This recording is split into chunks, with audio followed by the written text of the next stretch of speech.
সংগঠনের সিদ্ধান্তে, 10 দলীয় জোটের সিদ্ধান্তে তথা দেশের বৃহত্তর স্বার্থে, জাতির বৃহত্তর কল্যাণে, উম্মার বৃহত্তর স্বার্থে আমাকে যখন মনোনয়নপত্র প্রত্যাহার করতে বলা হয়েছে, আমি কেন্দ্রীয় সংগঠনের নির্দেশে যখন মনোনয়নপত্র প্রত্যাহার করি, তখন আপনারা অনেকে ব্যথিত হয়েছেন, কষ্ট পেয়েছেন, অনেকে অঝোর ধারায় চোখের পানিও ফেলেছেন।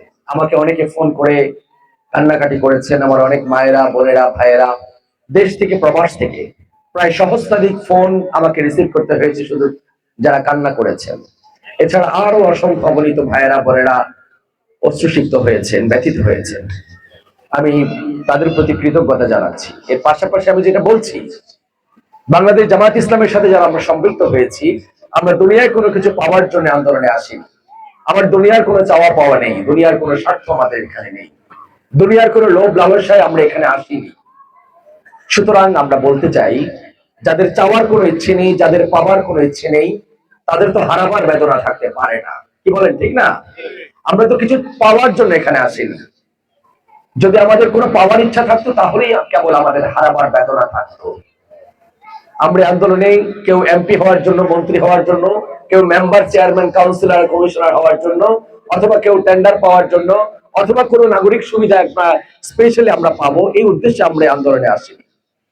সুতরাং প্রিয় ভাইরা, আপনারা যারা ব্যথিত হয়েছেন, আমরা আপনাদের উদ্দেশ্যে, আমাদের সকলের উদ্দেশ্যে বলতে চাই, দেশের বৃহত্তর স্বার্থে, উম্মার বৃহত্তর স্বার্থে আমাদের আমিরে জামাত ঘোষণা দিয়েছেন, আগামী দিনে বাংলাদেশ জামাত ইসলামীকে এদেশের জনগণ যেভাবে চায়,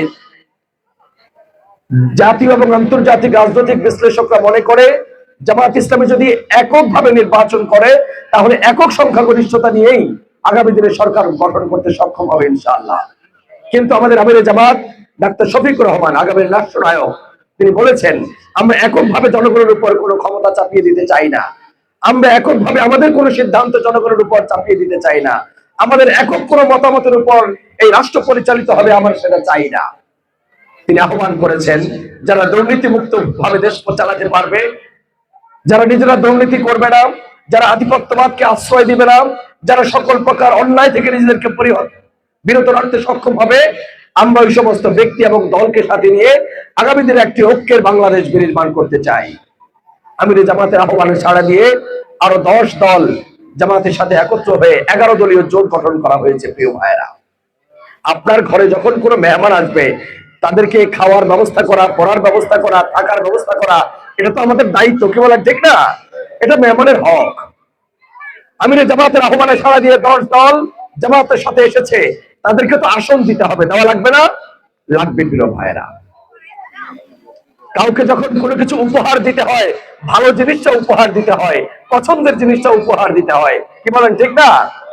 আপনারা অনেকে বলেছেন, আমাদের আসনটি অনেক সম্ভাবনাময় আসন ছিল, এটার জন্য আমরা অনেক কষ্ট করেছি, এখানে আমাদের বিজয় হওয়ার মতো একটা আসন, এটা আমরা কেন ছেড়ে দিলাম? আমার প্রিয় ভাইয়েরা, আল্লাহ রাসূলের সুন্নাহ, তুমি নিজের জন্য যেটি পছন্দ করবে, তোমার অপর ভাইয়ের জন্য তুমি সেটাই পছন্দ করবে। আমার প্রিয় ভাইয়েরা, সম্মানিত মা বোনেরা, আমিরে জামাত আমাদের সেই জোটের নেতৃবৃন্দকে বেছে বেছে আমাদের সেরকম 80টি আসন উপহার দিয়েছেন, যেগুলি আমাদের জন্য সম্ভাবনাময় ছিল। কারণ আমিরে জামাত ঘোষণাই দিয়েছে, আগামী দিনে সকলকে সাথে নিয়ে একটা ঐক্যের বাংলাদেশ গড়তে চায়।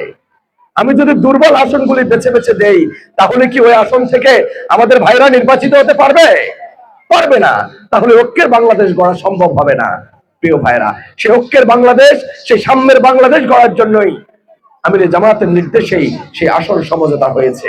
সুতরাং আমার প্রিয় ভাইরা, আমি বলতে চাই, যারা কষ্ট পেয়েছেন, ব্যথিত হয়েছেন, মনের কষ্টে যারা আমরা কাজে কিছুটা শিথিলতা প্রদর্শন করেছি, আজকের এই দিন থেকে নির্বাচনের দিন পর্যন্ত আমরা আর কাজে শিথিলতা প্রদর্শন করব না ইনশাআল্লাহ।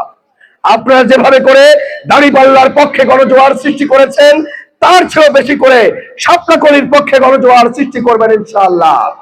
আমাদেরকে মনে রাখতে হবে, এই লক্ষ্মীপুর 1 রামগঞ্জ আসনে শাপলাকলি জিতে যাওয়া মানেই দাঁড়িপাল্লা জিতে যাওয়া ইনশাআল্লাহ। আপনাদেরকে মনে রাখতে হবে, এই লক্ষ্মীপুর 1 রামগঞ্জ আসনে আমাদের মাহবুব ভাই জিতে যাওয়া মানেই আপনাদের প্রিয় ভাই, আপনাদের প্রিয় সন্তান নাজমুল হাসান জিতে যাওয়া। আমরা লক্ষ্মীপুর 1 রামগঞ্জ আসনটি বিপুল ভোটে শাপলাকলিকে বিজয় করে আমিরে জামাতের হাতকে শক্তিশালী করবে ইনশাআল্লাহ। এই আসনটিতে বিপুল ভোটে শাপলাকলীকে বিজয়ী করে আমির জামাতকে আমরা এই আসনটি উপহার দেব ইনশাআল্লাহ। সবাইকে সুরাত্ম আহ্বান রাখছি। প্রিয় ভাইরা, আপনারা জানেন এবার দুটি ভোট দিতে হবে। কয়টা ভোট? দুইটা ভোট। একটা হচ্ছে প্রতীক, আমাদের প্রতীক হচ্ছে শাপলাকলী, আর দ্বিতীয় হচ্ছে গণভোট। এই দেশে যাতে আর কোনো আধিপত্যবাদ কায়েম না হয়, এই দেশ যাতে আর সন্ত্রাসের রাজ্যে পরিণত না হয়, এই দেশ যাতে আর কোনো পরিবারতন্ত্র কায়েম হতে না পারে, এই দেশ থেকে যাতে শুরু করে দুর্নীতি আর দুঃশাসনের অবসান হয়।